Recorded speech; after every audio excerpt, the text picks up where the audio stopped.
Tervehdys. Terve kaikille siellä ruuduilla. Mä oon Veli-Mikko Kauppi, kasvatustieteen tohtori ja yliopiston lehtori. Uh, Taustalla on luokanopettaja, sosiaaliohjaaja, paarimikko, vähän kaiken näköistä. Eletään tammikuun 5. 2026. Uh, Luennon laaja otsikko on Koulu pienoisyhteiskuntana. Mm, Mä tiedän, että täällä on kuulijoita aika laidasta laitaan. Niitä, joille koulu on todellakin keskeinen juttu omissa opinnoissa ja tulevassa työssä. Ja niitä, joille ei. Kun puhun koulusta, niin mä puhun kuitenkin melko abstraktilla tasolla. Asiat, joista puhun, on yleensä nähtävissä niin varhaiskasvatuksen instituutiossa kuin aikuiskasvatuksen konteksteissa, vaikka helposti sana koulu ajatellaan peruskouluna. Nämä asiat, joita tulen puhumaan, saattaa näyttäytyä erilaisissa koulutuksen konteksteissa vähän erilaisina. Ja kannustan miettimään oikeastaan luennon aikana sitä, että mihin puitteisiin sinä sijoitat ne minun puhumani asiat. Voit myös ihan hyvin vaihella niitä puitteita, mihin kuvittelet ne minun sanomani jutut, ja miettiä, että mitä tämä mun sanomani asia tarkoittaa peruskoulussa, varhaiskasvatuksessa, yliopisto-opintojen kontekstissa, jne. Jos vaikka puhun siitä, että koulussa kasvattaja ja kasvatettavan välinen suhde on valta-asemaltaan epäsymmetrinen, niin on tietysti eri asia jossain alaluokilla. Ja yliopistossa, mitä se epäsymmetria tarkoittaa. Alakoululainen on ihan eri lailla opettajasta riippuvainen kuin te, mutta yhtä kaikki tämä tässä on silti tietenkin epäsymmetrinen asetelma. Siinä mielessä minä päätän, mitä tällä videolla puhutaan, ja te katsotte videota. Te voitte tietenkin käyttää aina valtaanne ja päättää, kuunteletteko vai ette. Toivon, että kuuntelette. Yritän tehdä tästä aikanne arvosta.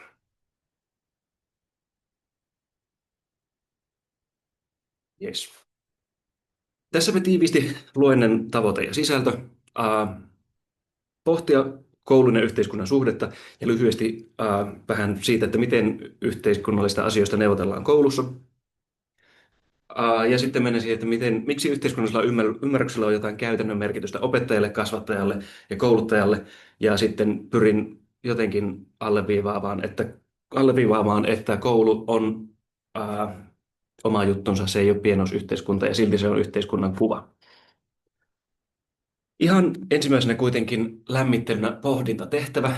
Voit vaikka pohdinnan ajaksi laittaa tämän pauselle ja kirjoittaa johonkin kurssimuistiinpanoihin nopean vastauksen kysymykseeni. Kysymys kuuluu näin. Kun puhutaan koulun ja yhteiskunnan suhteesta, mistä kaikesta puhutaan ja mistä pitäisi puhua?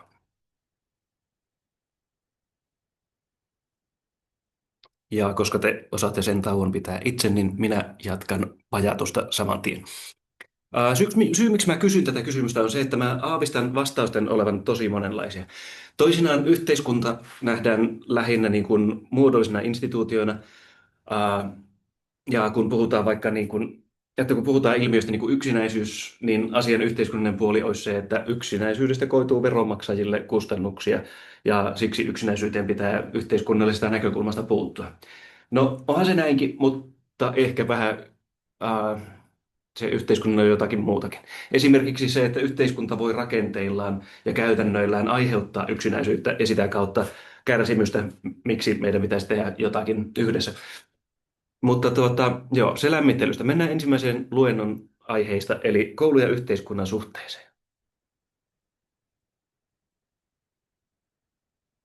Jos keskimääräiselle yliopistossa työskentelevälle kasvatustieteilijälle sanoo sanat koulu pienoisyhteiskuntana, niin sen ajatukset kääntyy about 100 vuoden takaisin juttuihin ja amerikkalaiseen John Deweyin. Tämä aihepiiri oli sellainen, josta psykologi, filosofi, kasvatustieteilijä Dewey puhui ja kirjoitti paljon. Oletettavasti, koska kyseinen äijä oli keskeinen inspiraatio minun väitöskirjassani, niin minulta pyydettiin kurssin luennoille puheenvuoroa tuolla otsikolla. Joten täältäpä siis pesee alkuun John Dewey. Ajatus koulun ja yhteiskunnan suhteesta ei tietenkään ole mikään Deweyn yksinoikeus. Suurin piirtein jokaiseen eurooppalaistaustaiseen kasvatus- ja sivistysteoriaan ja sitten valistuksen ajan on kuulunut ajatus siitä, että yhteiskunta muokkaa koulua ja koulu puolestaan viiveellä muokkaa yhteiskuntaa. Dewey kuitenkin pohti sitä tosi paljon juurikin modernissa teollistuneessa yhteiskunnassa, jossa koulutuksen tulisi olla jonkun sortin ihmisoikeus ja samaan aikaan myös demokratian tae. Sivistyneen demokratian, tai sivistys on hankala sana. jonkun sortin järkevän, älykkään demokratian tae.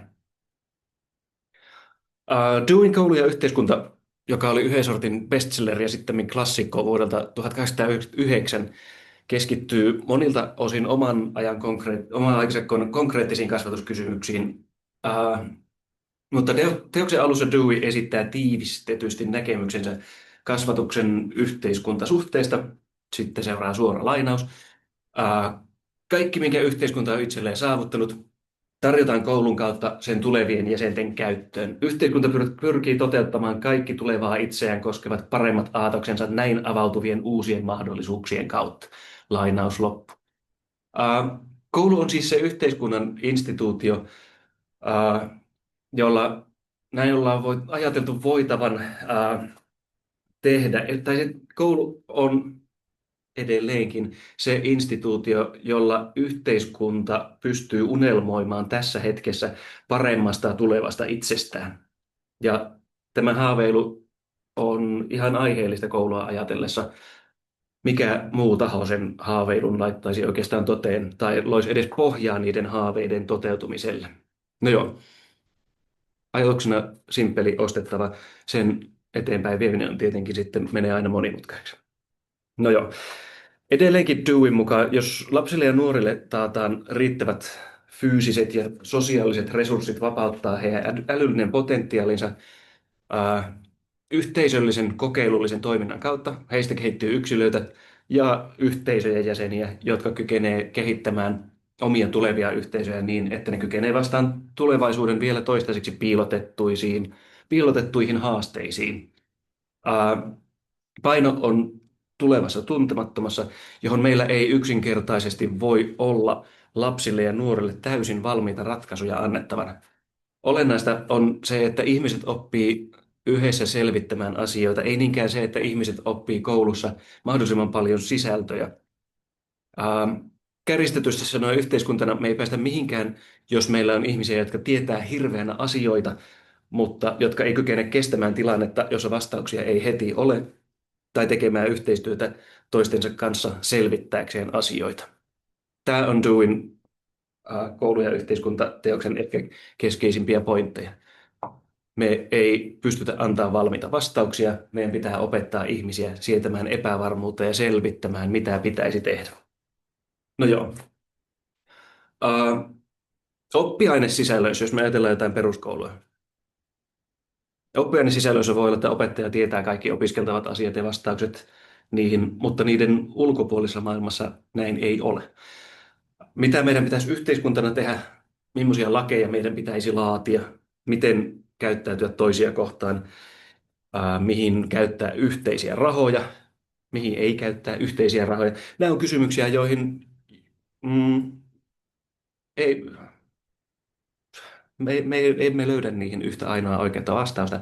Meidän pitää yhdessä miettiä niitä vastauksia. Koska koulussa kasvatettavien ihmisten pitää tulevaisuudessa ratkoa myös tuollaisia kysymyksiä, meidän pitää antaa heille valmiuksia, joita tarvitaan tuollaisten vaikeiden ja avointen kysymysten äärellä, joita yhteiskunnat tulee kohtaamaan. Jees. No, Deweyn näkemyksen mukaan kasvatuskäytännöt ja teoriat lähtee vähän vinoutuneesti usein liikkeelle semmoisesta oletuksesta, että älykkyys ja jonkunlainen viisaus ikään kuin itsenäisesti sisältyy koulussa opetettaviin sisältöihin, ja että kouluilla ja opettajilla ja koulutuksen suunnittelijoilla on jo olemassa jokseenkin kaikki tarvittava tieto. Nämä sisällöt ja niihin liittyvä äly pitää jotenkin vaan niin saattaa oppilaiden saataville. Sitten ne soveltaa sitä tietoa jossain tulevaisuudessa osana yhteiskuntaa. Mutta Deweyn pointti on se, että miten ne sitä oppimaansa tietosisältöä soveltaisivat yhdessä, jos tämmöistä yhdessä tekemistä, yhdessä asioiden selvittämistä ei ole opiskeltu.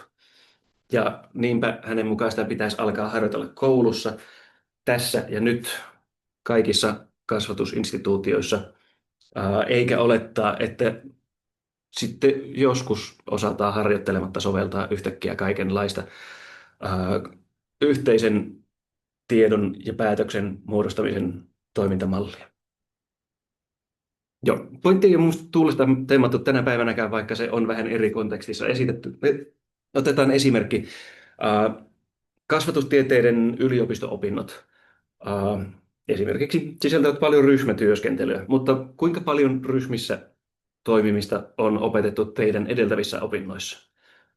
Keskimäärin mä uskallan väittää, että peruskoulussa lukiossa on aika vähän oikeastaan, siellä aika vähän pureskellaan ja sanallistetaan ryhmässä toimimista. Kaikkea sitä dynamiikkaa, hyviä ja huonoja käytäntöjä, mm, reilua työnjakoa, vinoutunutta työnjakoa, ää, erilaisten vahvuuksien huomioimista, ihmisten tunteiden huomioimista, vaan mahdollisia konflikteja ja niiden ratkaisemista ynnä muuta. Ää, Ryhmässä toimiminen ei ole mitenkään simppeli. Varhaiskasvatuksessa ehkä jonkun verran tehdään tätä, mutta sen jälkeen se on niin kuin terve menoa, toimikaan ryhmässä ja toivotaan, että hyvin menee. Ja näin siitä huolimatta, että koko koulu on oppilaan näkökulmasta aina ryhmätilanne. Ei siellä edes niin kuin yksilöllisimmät tehtävät annot toteudu irtaallaan siitä luokan sosiaalisesta tilanteesta. Ryhmätilanteessa oleminen kuitenkin omaksutaan aika sanattomasti, sanoittamattomasti ja oletetaan, että lapset vaan nappaa jostakin ne tavat ikään kuin olla oikein. No joo, siitä joskus jossain muualla enemmän mahdollisesti. Dewey kritiikin yhtenä kohteena on siis kuvitelma eräänlaista kontekstista vapaasta maailmattomasta tiedosta, jonka välittäminen on koulun ensisijainen tehtävä. Toisin sanoen ajatus, että on olemassa tilanteessa kun tilanteessa relevanttia tietoa, ja sen omaksuminen koulussa automaattisesti johtaa älykkääseen toimintaan ja yhteistoimintaan, vaikka sitä yhteistoimintaa ei harjoiteltaisi. Hänen mukaan kuitenkin tulevaisuuden yhteiskunnan kannalta juurikin niitä hedelmällisiä yhteisöllisen toiminnan tapoja pitäisi harjoitella, jotta me voidaan toimia yhdessä. Kuulostaa ihan loogiselta. Eli älykkään yhteistoiminnan harjoittelu on se iso juttu, mitä Dewey koko tuotannossa ajaa takaa. Ja sen pointti kasvatustieteelle on, että sitä kautta, ää, että sitä yhteistoimintaa on ihan liian myöhäistä harjoitella sitten isompana, kun on yhteiskunnan täysvaltainen jäsen. Meidän pitää jollain tapaa valmistaa ihmisiä tässä hetkessä siihen, että he osaavat juttuja, taitoja, tapoja, asenteita, jotka mahdollistaa sen, että he kykenevät toimimaan yhteiskunnan täysvaltaisena jäsenenä. Sellaisessa yhteiskunnassa, jonka todellisuuksia me ei voida oikeastaan tietää. Mietitään, mitä kaikkea tässä on mahtunut vaikka tälle vuosituhannelle. Yhteiskunnan todellisuudet on jatkuvassa muutoksessa. No joo, ei siitä enempää. No siinä ehkä tiivistys siitä, mitä Dewey sanoisi koulusta ja pienoisyhteiskuntana. Yhteiskunnassa oikeasti tarvittavia tietoja ja varsinkin taitoja, kuten tietämättömyyden ylipääsemistä yhteistyöllä, tulee harjoitella jo koulussa, mallintaa siellä niitä yhdessä oppimisen käytäntöjä, joita me katsotaan myös tulevaisuuden demokratioissa, että myös tulevaisuuden demokratioissa olisi hyvä osata soveltaa. Joten miten me harjoitellaan sellaista laajassa ihmisyhteisössä toimimista? Ja mitä on ne taidot, asenteet, hyveet, mitä tarvitaan sellaiseen toimintaan? No joo, se on kysymys, jota Dewey heittää, että koulun täytyy aina omassa ajassaan pohtia.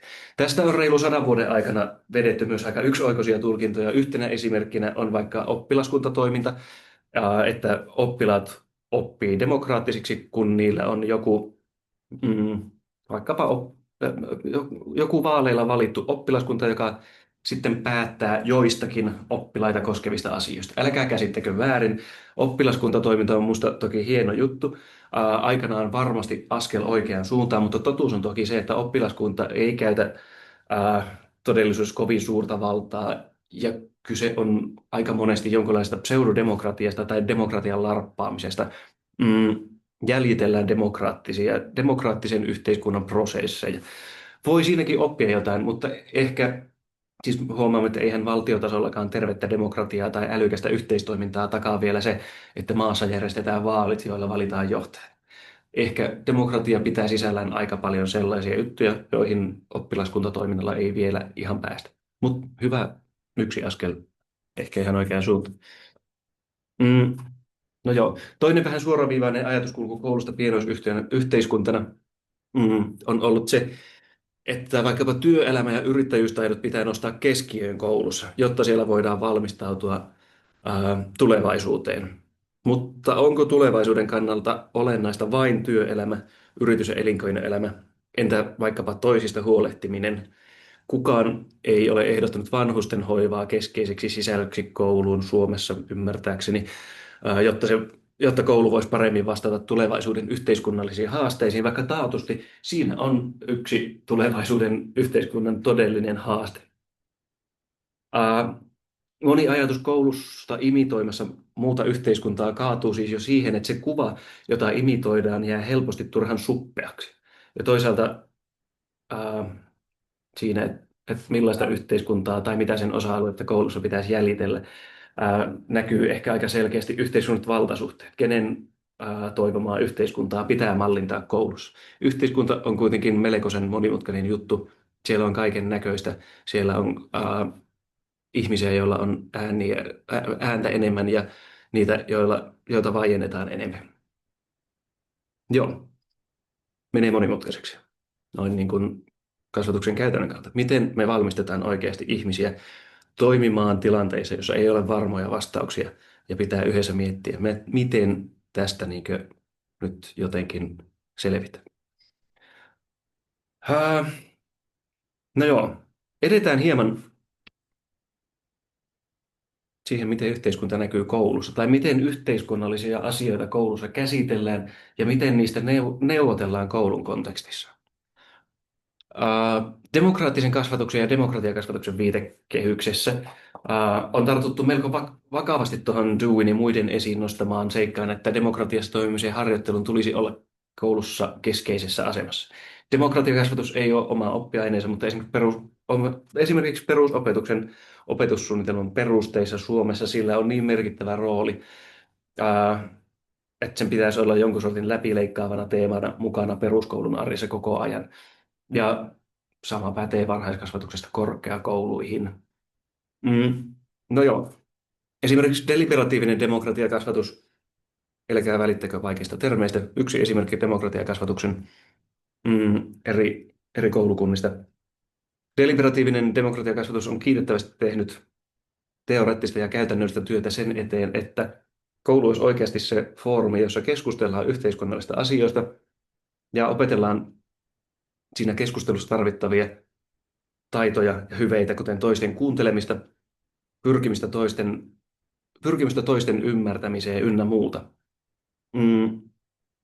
Meidän talostamme esimerkiksi Anniina Leiviskä on kirjoittanut aiheesta paljon hyviä juttuja. Käykää lukemassa Anniinaa, jos aihepiiri kiinnostaa. Lukuvinkit löytyy kaikki tämän luennon tiojen lähteistä, mutta eli ei hätää, jos ette saanut Anniina Leiviskän nimeä ylös, niin se tulee vielä vasta. Joo.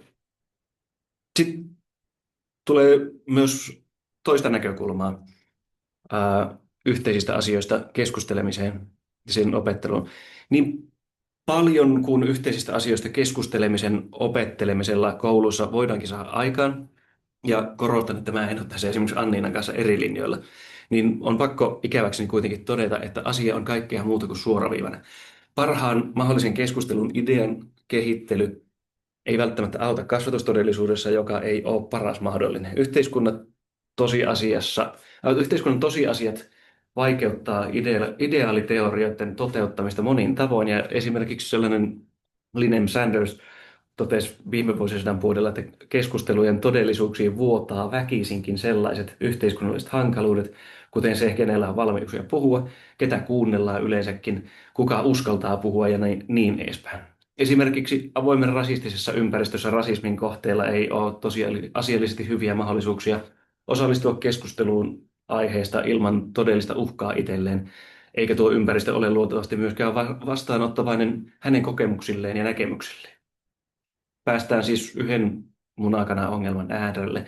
Miten alkaa opetella hyviä vuorovaikutuksen ja yhdessä asioiden selvittämisen tapoja epätäydellisessä maailmassa, jossa nykyhetken ongelmat hankaloittaa tuota oppimista tai edes sen aloittamista? Jos taitojen harjoittelu itse asiassa saattaa aiheuttaa sen, että jo lähtökohtaisesti heikommassa asemassa oleva saa jälleen yhden kokemuksen osallistumisen mahdottomuudesta tai vaikuttamattomuudesta, mitä meidän pitää tehdä? Pieniä kysymyksiä. Mm, Joo. On tietysti myös vähän yksinkertaistettu ajatus, että yhteiskunnallisista asioista keskusteltaisiin kouluissa vain, kun keskustellaan yhteiskunnallisista asioista. Tai että koulussa mallinnettaisiin yhteiskunnan toimintatapoja vain silloin, kun opettaja sitä tietoisesti edistää, tai kun puhutaan yhteiskuntakasvatuksesta tai demokratiakasvatuksesta. Yhteiskuntaopin tunnit on tietysti luonteva paikka puhua yhteiskunnan asioista ja opetella niistä keskustelun ja yhdessä oppimisen hyveitä, mutta ympäröivä yhteiskunta näkyy kouluissa kaikkialla muuallakin kuin jossain yhteiskuntaopin tunneilla. Oikeastaan on näyttöä jopa siitä, että yhteiskuntaopin tunneilla, joissa tarkoitus olisi keskustella yhteiskunnasta, keskustelu tyrehtyy. Luokassa, jossa näkemykset on jakautuneita oppilasryhmien kesken, on vaikea ryhtyä keskustelemaan, koska eri mieltä olemisella tai kavereiden mielipiteistä poikkeamisella on kovat sosiaaliset seuraukset. Poliittisista aiheista keskustellaan sen sijaan esimerkiksi sosiaalisen median samanmielisten alustoilla, jossa mielipiteensä uskaltaa sanoa, ja niistä keskustellaan myös koulun arjessa.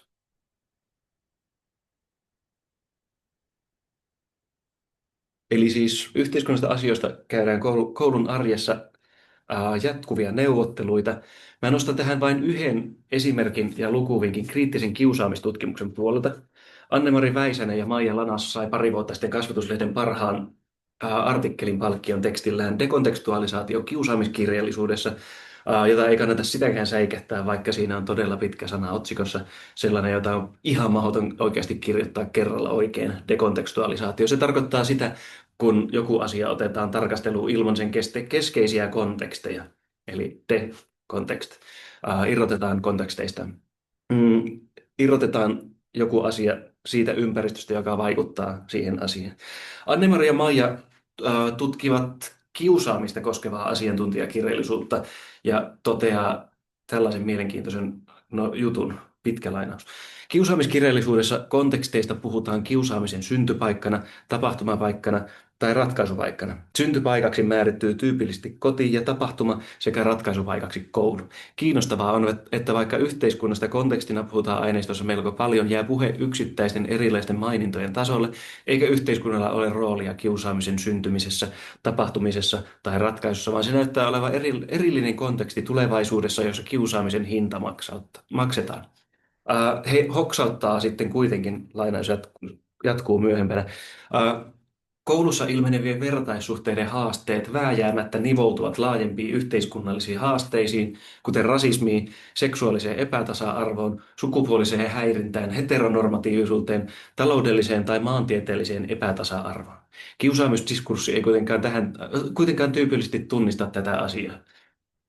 Tullessaan nimitetyksi kiusaamiseksi nämä laajemmat yhteiskunnalliset haasteet näyttäytyvät kiusaajan sisältä kumpuavana aggressiona, jota kiusattu omalla toiminnallaan tai olemisellaan houkuttelee. Lainaus loppu. He siis kritisoi sitä tapaa, millä me puhutaan usein asiantuntijapuheessa vaikkapa kiusaamisesta, irrotetaan se kaikesta siitä, mihin se yhteiskunnallisesti liittyy, jolloin siitä tulee jonkun sortin niin kuin, kaikesta hankalasta monimutkaisesta laajempaan yhteiskuntaan sotkeutuvasta jutusta vapaa, siisti paketti, joka ei oikeastaan sitten niin kuin enää ole todellisuuden kanssa kovin paljon tekemisissä. Anne ja Maijan innottamina voin siis todeta, että yhteiskunnallista asioista käydään kyllä koko ajan koulussa keskusteluita ja neuvotteluita, ne ei vaan välttämättä näyttäydy heti sellaisena. Kuitenkin niin kuin ulkopuolelle jääminen tai turpiin saaminen halpojen vaatteiden tai rasististen motiivien vuoksi koulussa on melko tiukasti neuvottelua yhteiskunnallisista asioista koulun kontekstissa. Koulu ei ole kupla. Jos koulun ulkopuolisessa yhteiskunnassa rasismi ja ulossulkeminen on ok, saa koulu tehdä melko paljon työtä, että koulussa näin ei olisi. Yhteiskunta kaikkine puolineen vuotaa koko ajan koulu. Joo.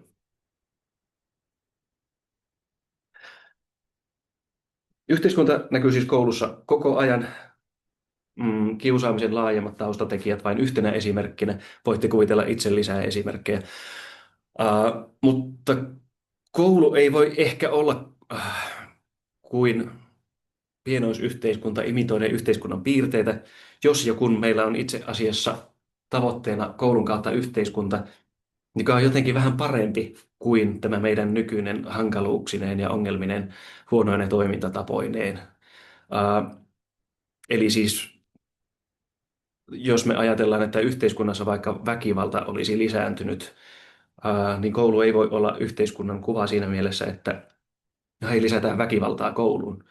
Tämä ei varmaankaan ole meidän tavoite, mutta samaan aikaan me ei voida kiistää sitä, että ihan varmasti se yhteiskunnassa kuvitteelissa esimerkiksi se lisääntynyt väkivalta, etteikö se tulisi kouluun joka tapauksessa. Me ei voida tietoisesti vaan ottaa, että okei, yhteiskunnassa on nyt väkivaltaa, otetaanpa lisää väkivaltaa myös kouluun.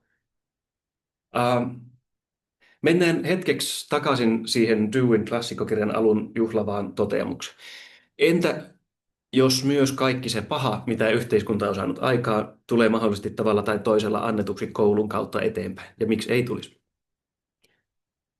Dewey-lainaus muistutus, kaikki mitä yhteiskunta on itselleen saavuttanut, tarjotaan koulun kautta sen tulevien jäsenten käyttöön.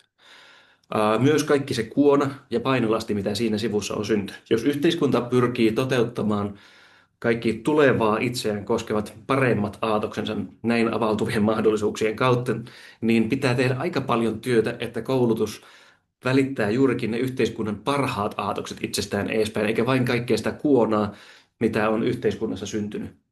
Ja kuka määrittää, mitä on kuona. Mietitäänpä vaikka niitä koulun tietosisältöjä. Tieto on aina kuitenkin kontekstuaalista johonkin jossakin tilanteessa toiminutta, jossain tilanteessa syntynyttä, jossakin tilanteessa arvonsa saanutta. Ja vaikka se olisi ollut kuinka hyödyllistä jossakin tilanteessa, sen käyttö toisessa kontekstissa vaatii tiedon sopeuttamista ja soveltamista uudessa tilanteessa. Ajatus semmoisesta kontekstista vapaasta puhtaasta tiedosta johtaa helposti osaltaan siihen, että olemassa olevat ja historiasta periytyvät kulttuuriset valtasuhteet, eikä esimerkiksi todelliset ratkaisua vaativat ongelmat, määrittää paljon kasvatusinstituutioissa sitä ja yhteiskunnassa laajemminkin sitä, mitä arvostetaan ja mitä pidetään älykkäänä. Tiedon tilannesidonnainen sivuuttaminen kohottaa jonkun tiedon itseisarvoiseksi ja toisaalta madaltaa jonkun tiedon ja siihen pohjautuvaa älykkään toiminnan statusta. Joo, samaan aikaan erilaiset huomaamattomat ja huomattavatkin käytännöt siirtää tehokkaasti edespäin kaikkia olemassa olevia epätasa-arvoja ja estää älykkään yhteisöllisen ongelmanratkaisun tai edes sen harjoittelun. Ei oppilaskunta esimerkiksi, ei sinne tule valituksi ennen kaikkea ne oppilaat, joilla on parhaat ideat ja parhaat kyvyt viedä niitä ideoita eteenpäin, vaan keskimäärin ne tyypit, joilla on eniten kavereita. Siihen, kenellä on kavereita, taas vaikuttaa ihan loputon määrä yhteiskunnallisia asioita, joita, no joo, en käynyt perkaamaan. Jos kotona ei ole ruokaa ja vanhemmat sekoilee päissään, on tosi eri lähtökohdat olla kiva kaveri kuin jostain toisista lähtökohdista mahdollisesti on. Ja se, että jonkun kotona on tuommoinen hurja meno ei ole pelkästään yksilön asia, vaan liittyy laajempiin yhteiskunnallisiin juttuihin. Näin yhtenä esimerkkinä. Jos aihepiiri alkaa kiinnostaa, kannattaa googlata vaikka Pierre Bourdieun kasvatusajattelua siitä, miten toisin kuin pyrkimyksissämme kouluinstituutiona ei itse asiassa näytäkään muuttavan sitä ympäröivää yhteiskuntaa, vaan pikemminkin vahvistaa siinä jo olemassa olevia normeja ja valtarakenteita. Toisena täkynä tähän aihepiiriin voisi olla esimerkiksi paljon negatiivisessa valossa viime aikoina esillä ollut inkluusion käsite. Se on kaikista siihen koulutuksen resurssikeskustelussa liitetystä kritiikistä huolimatta tehnyt varsin ansiokkaasti näkyväksi niitä mekanismeja, joilla koulu sulkee ja on aina sulkenut ulos joitakin ihmisiä yhteiskunnasta, yhteisöistään, kavereistaan. Jos et tiedä, miksi inkluusion periaate on kirjattu vahvasti suomalaisen koulutuksen asiakirjoihin, niin käy tämän jälkeen googlaamassa tuon periaatteen taustoja ja perusteluita, ja se käy huomattavasti ymmärrettävämmäksi. Kolmas täky siihen, miksi koulun ei tulisikaan olla yhteiskunnan kopio tai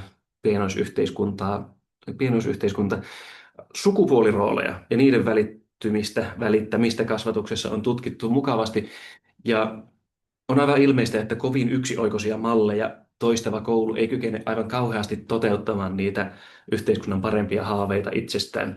Sukupuoliroolien annettuus ja tietynlainen muottiin pakottaminen kuitenkin näkyy aika vahvasti ihan varhaiskasvatuksesta aina opiskelupaikkaa hakevien alavalintoihin. Näihin, jos haluatte tutkimuspohjaista tai tutkimustietoa, niin lukekaa Virve Keräsen ja Outi Ylitapio Mäntylän teksti vuodelta 23 ja Satu Kalevan teksti samalta vuodelta löytyy kohta lukuvinkit tuolta slaideista. Joo, miten me harjoitellaan yhdessä asioiden selvittämistä, reenataan sitä, että millaista se on olla osa yhteiskuntaa jollain rakentavalla tavalla,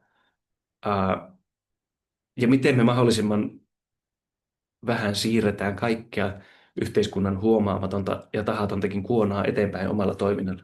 Että se koulu ei ole jos yhteiskunnan huonojen puolten peili, vaan yhteiskunnan tulevaa itseään koskevat paremmat aatoksensa avaava paikka. Jätän tämän vain teille tuleville opetus- ja kasvatusalan ammattilaisille. Teillä on koko ura aikaa vastata näihin kysymyksiin omassa toiminnassanne ja sitä toimintaa reflektoiden. Tässä nämä äskeiset lukuvinkit vielä.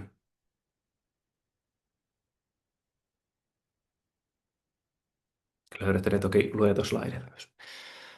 Mennään vielä toiseen osaan luentoa. Tämä on lyhyempi. Miksi pitää ymmärtää yhteiskunnallisia näkökulmia kasvatukseen? Eihän opettaja voi koko yhteiskuntaa muuttaa, sillä hän on oikeastaan hyvin vähän vaikutusvaltaa siihen, mitä yhteiskunnassa laajemmin tapahtuu just nyt. Voiko varhaiskasvattaja aloittaa sellaisen vyöryn, joka lopulta muuttaa koko yhteiskunnan? En tiedä, mutta voi olla vaikea yksittäisen kasvattajan sitä tehdä. Yksittäisellä kasvattajalla on vähän vaikutusvaltaa, joo, mutta silti opettajan työtä helpottaa, kasvattajan työtä helpottaa, kouluttajan työtä helpottaa, jos osaa tulkita niitä ihmisiä, joiden kanssa työskentelee ja yhteiskuntaa, jossa me eletään vähän syvällisemmin. Voi aina tietenkin miettiä, että eikö opetussuunnitelma kerro, mitä pitää tehdä. Ei kerro. Eikö psykologia ja oppimistieteet kerro, miten opettajan kannattaa toimia, että oppilaat oppii tehokkaimmin? No joo ja ei. Ja oppimisen sivutuotteena tietenkin opitaan paljon kaikkea, mitä ei ollut tarkoituskaan oppia. Otetaan ensin sananen opetussuunnitelmasta ja yhteiskunnallisesta ymmärryksestä. Opetussuunnitelmiin on kirjattuna paljon periaatteita, joiden käytännön toteuttaminen on sitten opettajan vastuulla. Esimerkiksi minulle opetussuunnitelmasta tutuin perusopetuksen opetussuunnitelman perusteet. Ensimmäiset 100 sivua käsittelee aivan muuta kuin se loppu, missä on ne oppiainekohtaiset sisällöt, jotka on katsottu niin keskeisiksi, että kaikkien pitäisi saada niistä oppia. Niissä ensimmäisessä 100 sivussa riittää melko paljon soveltamista ja siihen oman koulun tai muun työpaikan todellisuuteen sovittamista. Seuraa pitkä lainaus. Perusopetuksen yhteiskunnallisena tehtävänä on edistää tasa-arvoa, yhdenvertaisuutta ja oikeudenmukaisuutta. Perusopetus kartuttaa inhimillistä ja sosiaalista pääomaa. Inhimillinen pääoma koostuu osaamisen ja sosiaalinen pääoma ihmisten välisistä yhteyksistä, vuorovaikutuksesta ja luottamuksesta. Yhdessä ne edistävät yksilöllistä ja yhteiskunnallista hyvinvointia ja kehitystä. Perusopetuksen tehtävänä on osaltaan ehkäistä eriarvoistumista ja syrjäytymistä sekä edistää sukupuolten tasa-arvoa. Perusopetus kannustaa yhdenvertaisesti tyttöjä ja poikia eri oppiaineiden opinnoissa sekä lisää tietoa ja ymmärrystä sukupuolen moninaisuudesta. Jokaista oppilasta autetaan tunnistamaan omat mahdollisuutensa ja rakentamaan oppimispolkunsa ilman sukupuoleen sidottuja roolimalleja. Jotta tuollaiseen pystyy, siihen loppui lainaus. Jotta tuollaiseen pystyy, niin pitää olla melko hyvä käsitys siitä, millaisia vaikka tasa-arvo- ja yhdenvertaisuuden kysymyksiä meidän yhteiskunnassamme on.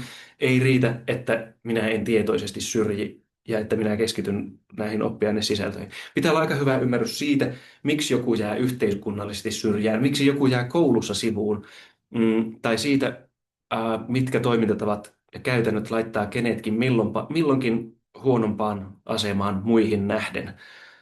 Ja kuten sanottua, nämä ei ole vain koulun sisäistä dynamiikkaa, nämä on juttuja, jotka vuotaa yhteiskunnasta laajemminkin kouluun. Joo, Toki sitten vielä se, että ne ekat 100 sivua perusopetuksen opetussuunnitelman perusteissa ei kerro paljon mitään vaikka siitä, että miten opettaja mahdollisesti on, miten sen kannattaisi arkisessa vuorovaikutuksessaan suhtautua oppilaisiin, miten se katsoo. Voitte omia kouluaikoja miettimällä pohtia, mikä merkitys tällaisilla asioilla on. Siihen, miten se opettaja reagoi oppilaisiin, vaikuttaa tietysti opettajan oma kyky ymmärtää niitä todellisuuksia, joissa hänen oppilaansa elävät ja joiden koulunkäyntiä nuo todellisuudet raamittaa. No joo, entä sitten äsken mainitut psykologia ja oppimistieteet, joista teillä monella on tuoreita muistikuvia viime syksyltä täältä yliopistosta. Eikö ne kerro meille, miten opettajan, kouluttajan, kasvattajan kannattaa toimia, että oppilaat oppii tehokkaammin? Joo ja ei. Jos me otetaan vaikka sellainen ilmiö kuin ADHD, josta psykologinen näkökulma ää, voi aloittaa sitä, mistä siinä ilmiössä on kyse, miten se ilmenee, miten se tavataan diagnosoida, miten voidaan keskimäärin tukea oppilasta tai opiskelijaa, jolla on ADHD, joka oireet on tyypilliset. Ää, Toivottavasti saitte tähän jotain aiemmista kasvatustieteen perusopinnoista. Tulevina kasvatus- ja opetusalan ammattilaisina te tulette kuitenkin kohtaamaan ihmisiä, jotka eivät sovi tyypilliseen diagnoosiin, esimerkiksi siksi, että sukupuoli vaikuttaa ADHDn ilmenemismuotoihin osin kulttuurisilla tavoilla ja ennen kaikkea. Tai siis meidän tapamme tarkastella yhteiskunnassa tyttöjä ja poikia on usein hyvin erilainen. Se johtaa myös hyvin erilaiseen käyttäytymiseen ja siihen, että vaikkapa tietynlaiset ADHDn kaltaiset ilmiöt saattavat näkyä ihmisen käytöksessä myös kulttuurisista syistä eri lailla. Joo, tulette kohtaamaan myös hyvin laajan skaalan erilaisia suhtautumistapoja näihin asioihin. Meillä ei ole ikinä sellaista oppilasta, joka olisi, tässä minulla on oppilas ja tällä oppilaalla on ADHD. Se on suhteinen oppilas ja se, miten yhteiskunta suhtautuu näihin asioihin, kuten vaikka ADHD, sillä on iso merkitys. Sosiologinen tai yhteiskunnallinen näkökulma vaikka ADHDn kaltaiseen ilmiöön auttaa hahmottamaan, miksi asiat jäsentyy todellisuudessa paljon monimutkaisempina kuin oirekuvauksista voisi ikinä päätellä. Se auttaa ymmärtämään vaikka ADHDn kohdalla sellaisia asioita kuin sosiaalinen stigma, joka saa yhdet vanhemmat kieltämään lapsensa diagnosoinnin, ja toisaalta se auttaa ymmärtämään sitä, miksi tukitoimet voi olla niukkojen resurssien koulumaailmassa kiinni diagnooseista, jolloin jotkut vanhemmat haluaa epätoivoisena minkä tahansa diagnoosin lapselleen. Ja nämä kaksi lasta vanhempinen voi olla samassa luokassa. Se, jonka vanhemmat kieltää oikeastaan, että ei voi olla meidän lapsella tämä, ja se lapsi, jonka vanhemmat haluavat, että mikä tahansa diagnoosi, jotta me saadaan apua. Eli miten näihin asioihin reagoidaan, ei riipu diagnoosista tai siitä, ää, siis miten nämä ilmiöt psykologisesti määrittyy yksilöllisinä ominaisuuksina, vaan siitä, miten nämä asiat määrittyy yhteiskunnassa ja ihmisten välisissä suhteissa. Jos me mietitään koulua ja niitä tilanteita, missä siellä olevat ihmiset on ja missä ne tulevat olemaan, niin niitä tilanteitahan piisaa. Tämän erilaisten tilanteiden ymmärtäminen on yksi avainjuttu opettajan, kouluttajan, kasvattajan työssä. No joo, koulu on kuitenkin se taho, joka kasaa ihmiset yhteen.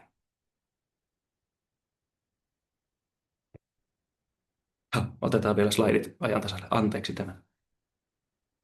Tuota, koulu on se taho, joka kasaa ihmiset yhteen meidän kaltaisessamme yhteiskunnassa. Varhaiskasvatuksessa, peruskoulussa on tosi laaja kirjo oppilaita erilaisista taustoista, riippuen tietysti siitä, millaisella alueella ollaan. Osa alueista on hyvinkin homogeenisia niin, että vaikkapa oppilaiden sosioekonominen tai kulttuurinen hajonta on hyvin vähäistä, toisilla alueilla hajontaa on paljon enemmän. Korkeakoulukontekstissa hajonta on vähän pienempää kuin jossain peruskoulussa, mutta se määrä erilaisuuksia, mikä teihinkin mahtuu, on aivan henkeä salpaava. Yhteiskunnallisesti katsoen olennaista opetuksen, koulutuksen suunnittelussa on ymmärtää, millaisista paikoista vaikkapa tätä videota katsotaan ja miten erilaisia tilanteita meidän ympärillä on. Se, että opettaja, kouluttaja, kasvattaja osaa tukea ihmisiä parhaalla mahdollisella tavalla vaatii, että hän hahmottaa riittävästi niiden ihmisten mahdollisia todellisuuksia, mahdollisia siksi, että niihin ei tietenkään ole koskaan varmuudella pääsy. Mutta mitä laajempi ymmärrys meillä on yhteiskunnan todellisuuksista, sitä paremmin me voidaan tehdä hyviä valistuneita arvauksia. Yhden oppilaan tilanne on semmoinen, että tarvitaan struktuuria ja järjestystä. Toisen oppilaan on semmoinen, että empatia ja hymy tekee ihmeitä. Kolmas kaipaa hetken rauhaa ja lämpimän aterian, kun kotona on rankkaa. Siihen, miten toimia kulloinkin, ei löydy vastausta OPSista eikä oppimistieteistä, mutta oppilaiden toimintaympäristö, ne todellisuudet, joissa ne elää, kertoo paljonkin siitä, mitä kukakin tarvii pärjätäkseen, kasvaakseen ja oppiakseen. Jees. No niin, paluu alkupisteeseen. Kaksi osiota luennosta meni tiivistetysti näin. Koulu välittää eteenpäin ja yhteiskunta ei voi samalla muuttaa sitä. Yhteiskunnasta asioista neuvotellaan koulussa, mutta tämä on tosi monimutkainen juttu ja aika huomaamatonkin juttu. Me ei aina tajuta, että tässä asiassa nyt itse asiassa on laajemmat yhteiskunnalliset jännitteet, jotka vain eskaloituu koulun kontekstissa näin. Ja toiseksi yhteiskunnallisella ymmärryksellä on käytännön merkitystä opettajille, kasvattajille ja kouluttajille siksi, että te tulette toimimaan ympäristöissä, jossa yhteiskunta vaikuttaa koko ajan kaikkeen työssänne ja oppilaittenne todellisuuksissa. Ja on rahtuisen verran helpompi tehdä jotakin, jos hahmottaa toimintaympäristön tai toimintaympäristöt, eikä tarvitse mennä ihan sokkona. Eli koulu on oma juttunsa, se ei ole pienoisyhteiskunta, mutta se kuvastaa sitä laajasti, koska siellä on mukana valtava määrä erilaisia todellisuuksia, kaikki melkeinpä mitä tässä yhteiskunnassa on. Koulu ei voi aiemmin mainituista syistä imitoida ja toistaa yhteiskuntaa nykyisenään, koska silloin ei ikinä mennä koulun avulla minnekään parempaan suuntaan, vaan toistetaan myös samoja virheitä. Mutta se on yhteiskunnan kuva kaikessa siinä monimuotoisuudessa, mitä se pitää sisällä. Ja vaikka siellä vasta opetellaan asioita, siellä on mukana jo valtaosa yhteiskunnan ristipaineista. Siellä on mukana, siellä on mukana valtaosa yhteiskunnan ristipaineista, jännitteistä, riippumatta siitä, että onko oppilailla taitoja niiden käsittelyyn vaiko ei. Joo, jos mietit, että mitä nämä ketut tekee näissä dioissa ja onko niillä jotakin syvällistä merkitystä, joka nyt lopulta aukeaa, niin ei muuten ole. Halusin laittaa tähän kuvia, että asiat liittyy johonkin visuaaliseen juttuun. Kysyin läheiseltä, että onko visualisoimiseen ideoita, ja sä nyt laita kettu, tykkäät ketuista. Nyt oli sitten kettu. Ei syvällisempää merkitystä ketuissa. Joo, pohdintakysymyksenä, jota voitte kurssityössä hyödyntää halutessanne. Heitän seuraavanlaisen koukeroisen ja melko huonosti jäsennellyn kysymyksen. Miten sinä huomioit mitä huomioit toiminnassani? Okei, nyt siellä on väärä muut. Miten sinä huomioit toiminnassasi opiskelijana ja tulevaisuuden opetus- ja kasvatusalan ammattilaisena sen, että kuten yhteiskunnassa, myös koulussa on mukana lukematon määrä erilaisia kokemusmaailmoja, ja siellä katsotaan valtavaa määrää todellisuuksia, jotka on keskenään paljon erilaisempia kuin mitä me voimme arjessa usein edes kuvitella. Pieni kysymys, onnea pohdintaan. Kiitos paljon ajastanne. Tässä vielä lähteitä ja lukuvinkkejä.